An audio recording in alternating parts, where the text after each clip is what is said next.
Hello, hello chère maman, si aujourd'hui tu vis des moments très difficiles avec ton enfant, beaucoup d'excitation, de stress, de cris, je te propose de voir deux choses dans sa journée pour voir si un de ces éléments pourrait influencer vraiment ce trop plein d'excitation. Le premier, ça va être la fatigue, slash le temps de repos pour les plus grands. Donc les enfants en bas âge ont vraiment besoin de sieste pour régénérer, pour pouvoir calmer leur cerveau et surtout se construire. Donc si tu vois que tout d'un coup ton enfant est très agité, pleure beaucoup, chouine, demande les bras, et voilà, et vraiment dans une phase très compliquée, essaye de voir s'il dort suffisamment, si les siestes sont reposantes et la nuit s'il dort assez. Pour les plus grands, pareil, dès le moment où ils ne font plus de sieste, c'est important, crucial et super nécessaire d'avoir des moments de repos dans la journée. Donc ça va être des moments où ils bouquinent, où ils ont une boîte à histoire, où ils vont peut-être faire un puzzle, un dessin.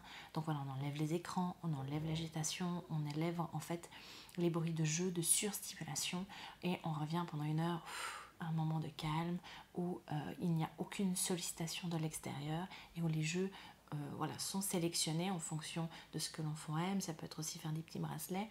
Envoyez un jeu que votre enfant aime, qui peut passer un bon moment et que ce soit vraiment dans le calme. Il n'y a pas de jeu d'action où on se bagarre ou des voitures qui vont dans tous les sens. Non, c'est vraiment un moment de calme. Même les enfants qui ont 15 ans ont besoin d'un moment de répit où on leur lâche la grappe et où leur cerveau est mis en repos, surtout qu'avec toutes les sollicitations qu'il y a dans l'entourage, les exigences de l'école et de la vie au quotidien, c'est nécessaire et primordial d'avoir un temps de repos. Donc si votre enfant a vraiment une phase très compliquée au niveau des cris, de l'agitation, regardez son sommeil et son temps de calme sur une journée, sur la semaine et essayez d'adapter au mieux. La deuxième chose que je vous propose aussi de regarder, c'est le sucre. C'est ce petit truc infernal qu'on adore, qu'on est tous tentés et qui font vraiment des ravages si on en exagère comme toute chose. Le problème, c'est qu'il y a du sucre partout et que surtout les enfants adorent ça. Ils en demandent et nous les premiers.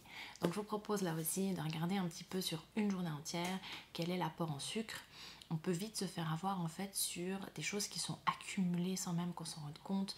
Donc ça va commencer par exemple par le Nutella sur le pain le matin. Ça va se suivre avec un jus d'orange. Oh oui, il y a du sucre. Même les petits biscuits où c'est marqué 0 sucre, 5 céréales, il y a du sucre dedans. Donc essayez vraiment de voir sur toute la journée est-ce que tout d'un coup ça fait plusieurs jours où sans le vouloir il accumule du sucre et vraiment c'est un excitant. Donc voilà, privilégier bien évidemment les fruits pour du sucre naturel. Je ne dis pas par là qu'on doit abolir le sucre et ne plus l'utiliser, c'est pas du tout ça, mais essayez de voir sur une journée, sur toute la semaine, est-ce que tout d'un coup il n'y a pas eu un excès de sucre sur une longue durée qui pourrait expliquer ça. Voilà, j'espère que ces deux petites choses vont pouvoir vous aider et pour plus d'outils et de tips, je vous propose de cliquer sur le lien et de télécharger mon kit gratuit pour les super mamans. À bientôt, bye.